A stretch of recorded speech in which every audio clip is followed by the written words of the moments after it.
for women to stop having children, that wouldn't be an immoral thing to do. That would be a morally neutral thing to do.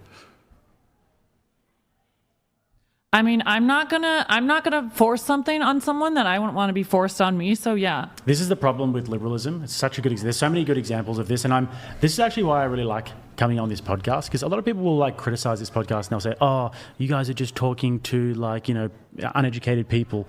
But I think that generally speaking, it's kind of a pretty accurate cross section of the population. Like all the women here at the table today, I think if you put them in a pile, you'd be like, it's reasonably average in terms of all the walks of life that you're from. But what we get here is a lot of the sort of mainstream views that most people hold, and most people do most of the voting.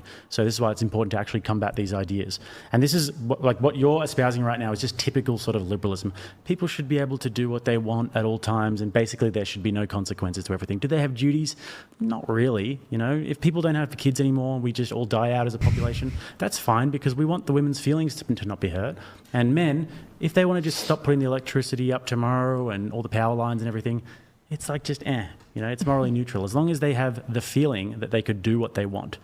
And this is actually kind of satanic when you think about it, because the Church of Satan, their mantra is "do as thou wilt shall be the whole of the law."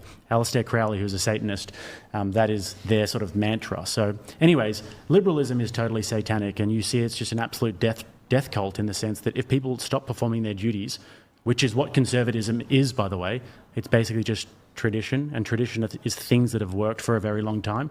If we were to go with what the Liberals do, everything dies.